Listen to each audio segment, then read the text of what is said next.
Circle of Inevitability, capítulo 14. Monstro diferente. Depois de muita busca, Lumian encontrou um número considerável de moedas de ouro, moedas de prata e moedas de cobre. No total, foram 197 verdor e 25 copet.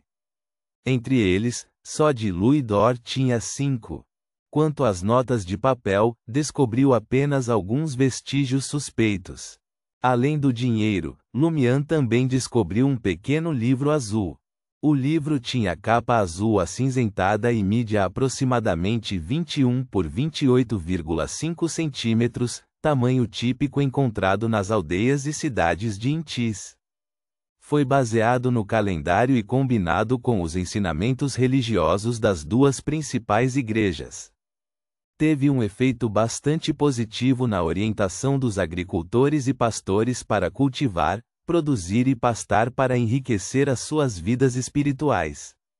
Naturalmente, embora já tivessem passado quase 2 séculos desde que o imperador Roselle defendeu a escolaridade obrigatória, ainda havia um grande número de agricultores, pastores e trabalhadores que não sabiam mais do que um punhado de palavras e eram analfabetos.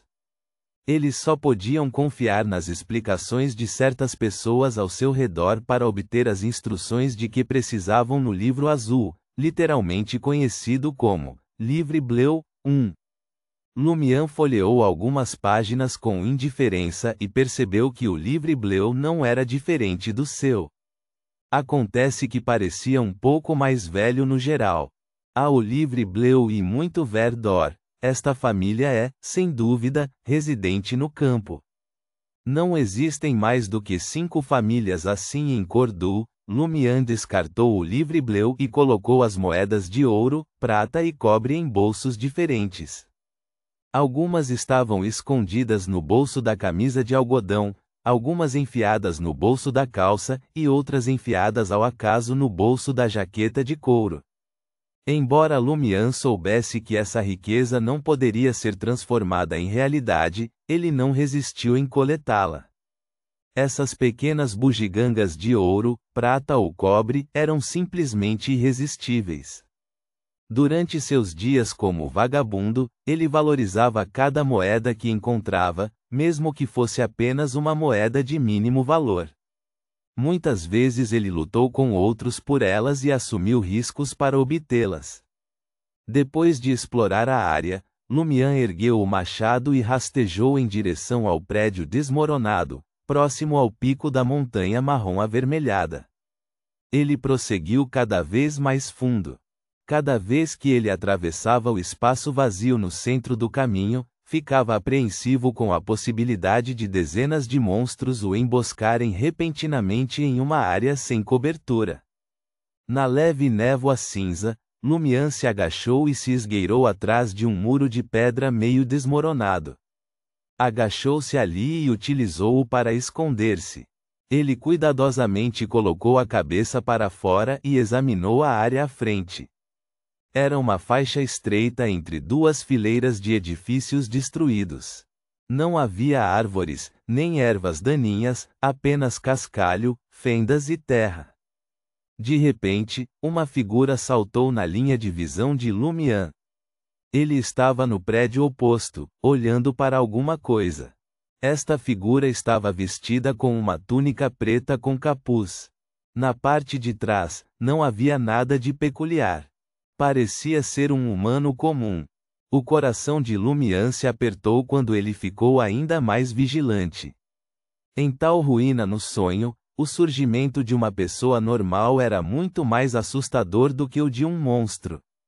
Como se sentisse que alguém o estava observando, a figura girou lentamente.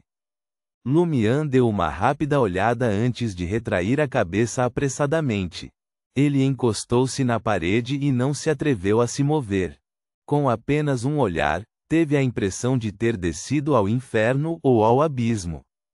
A pessoa era de fato um humano, mas ele tinha 3 rostos e 6 olhos.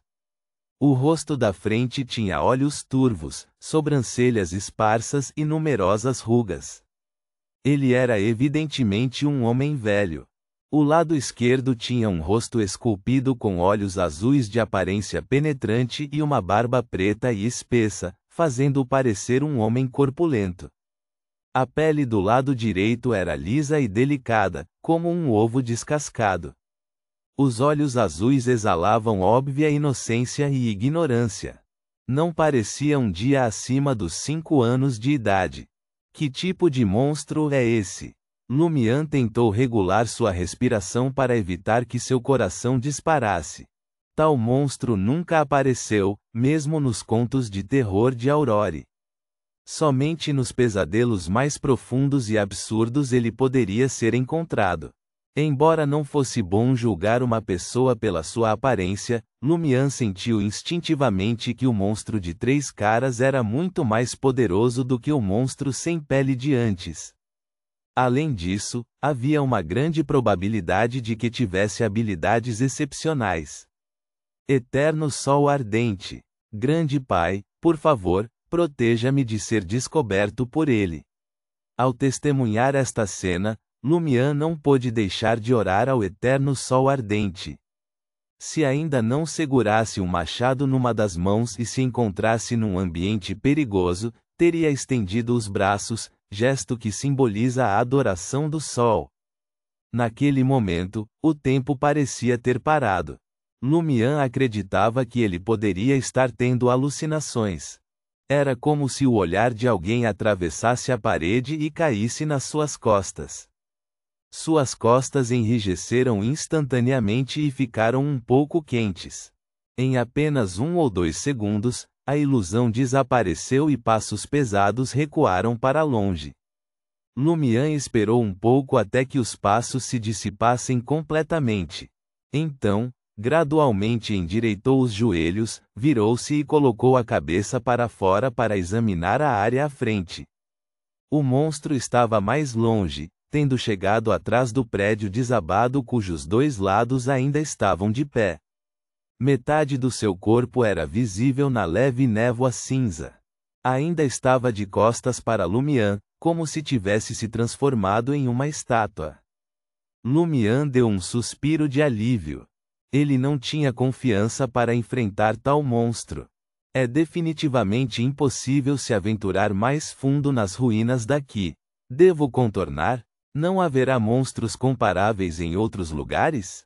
Quanto mais me aproximo do pico da montanha, mais potentes serão os monstros que surgirão. Lumian retraiu o corpo e ponderou um pouco antes de decidir encerrar a noite. Ele pretendia perguntar à mulher que lhe deu a carta de tarô depois do amanhecer para ver se havia um meio de lidar com o monstro de 3 tostos. Se não houvesse alternativa, consideraria fazer um desvio. Ele arqueou as costas, separou-se da parede e seguiu na direção de onde veio. Naquele momento, teve uma noção. Se eu dormir nessas ruínas, poderei escapar do sonho? Considerando a possibilidade de numerosos monstros nas proximidades, ele suprimiu o desejo de experimentar, por enquanto. No caminho de volta, revistou apressadamente todos os prédios destruídos pelos quais passou, mas não conseguiu desenterrar nenhuma informação escrita útil. Havia apenas algumas moedas. Depois de recuar um pouco, Lumian teve uma ideia e decidiu fazer um desvio. Ele se aproximou da casa incendiada que encontrou primeiro pela lateral, onde havia enterrado o monstro sem pele. Ele queria ver se a morte do monstro seria detectada por seus amigos monstros e se isso resultaria em alguma mudança. Depois de localizar o local e se esconder, Lumian colocou a cabeça para fora e examinou a área-alvo. No momento seguinte, avistou outra figura. A figura era meio humana e meio besta. Suas pernas estavam dobradas para frente enquanto ele se agachava e inspecionava o cadáver do monstro sem pele. Já havia retirado os tijolos de pedra e blocos de madeira que Lumian empilhou. Vestia uma jaqueta escura e calças enlameadas relativamente justas. Seu cabelo preto que caía até o pescoço estava despenteado e oleoso, e carregava uma espingarda nas costas. Uma espingarda. Lumian desviou o olhar apressadamente e retirou a cabeça. Esses monstros são verdadeiramente absurdos. Eles realmente sabem manejar uma espingarda. Naquele momento, Lumian se sentiu como se fosse um caçador, caçando nas montanhas com sua arma e camaradas, apenas para descobrir que o coelho à sua frente estava segurando uma metralhadora refrigerada à água e mirando neles. Ele considerou isso ridículo e perturbador, além de decepcionante. Com o passar do tempo, esperou pacientemente que o monstro com a espingarda partisse. Finalmente, percebeu um leve som de movimento, recuando gradualmente. Lumian esticou a cabeça com cautela mais uma vez e examinou o monstro que era meio humano e meio besta. Ele se moveu como um gato em direção aos fundos do prédio. Inicialmente, o coração de Lumian se acalmou, mas depois seus olhos se arregalaram. Ele percebeu que o caminho que o monstro tomou era exatamente o mesmo que ele seguiu quando se aventurou nas profundezas das ruínas. Está me rastreando. Tem uma capacidade de rastreamento extraordinária. Lumian fez uma avaliação subconsciente. Ele estava extremamente grato por ter optado por um desvio quando voltou. Caso contrário, certamente teria colidido e poderia até ter sido emboscado. Assim que o monstro desapareceu, Lumian levantou-se e correu em direção à sua casa. O fogo carmesim que refletia na janela de vidro do andar térreo da casa era semelhante à luz do sol que poderia dissipar a escuridão. Lumian correu até sua casa de 2 andares, abriu a porta destrancada e entrou correndo. Depois de trancar a porta, olhou para as ruínas pela janela. Longe da névoa cinza, na beira das ruínas, havia uma figura fraca, mas não se aproximava. Ufa! Lumian exalou e planejou apagar o fogo, subir as escadas para dormir e sair do sonho. Ele olhou para o fogo ainda aceso e murmurou para si mesmo: ele ainda pode queimar por um tempo. Posso experimentar e ver se continua a queimar até se extinguir depois que eu sair do sonho, ou se está congelado no tempo no momento em que eu deixar. Lumian já havia verificado através da chuva que o deserto onde as ruínas estavam localizadas estava em desenvolvimento natural. Não tinha nada a ver com o fato de ele estar sonhando ou não, mas restava verificar se a mesma situação estava acontecendo em sua casa ou na chamada zona segura. Ele agiu de acordo com sua ideia. Colocou mais algumas brasas no fogo e mexeu nelas. Então, carregou o machado e o tridente de aço para o 2º andar e entrou no quarto. Reticências. Quando Lumian acordou, era logo depois do amanhecer. Ele inspecionou seu pijama parecido com uma camisa. Como previsto, ficou desanimado ao descobrir que as moedas de ouro, prata e cobre não o acompanharam para fora do sonho. Lumian saiu da cama e esticou o corpo.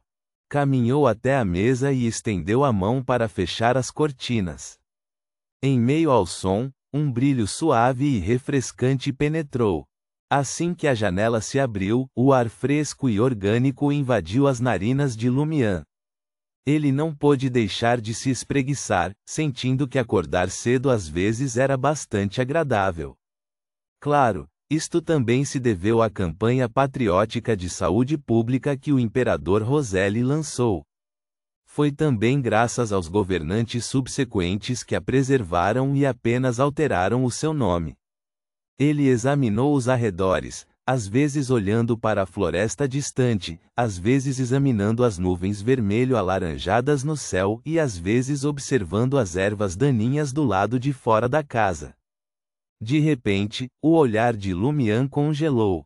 Ele avistou um pássaro maior pousado em um olmo não muito longe dali. Tinha bico pontudo, rosto felino, penas marrons com manchas dispersas, olhos amarelo-acastanhados combinados com pupilas pretas, conferindo-lhe uma aparência pontiaguda. Era uma coruja. Parecia estar observando Lumian. Nota 1. Traduzido, livro azul, em FRANCES. Ponto.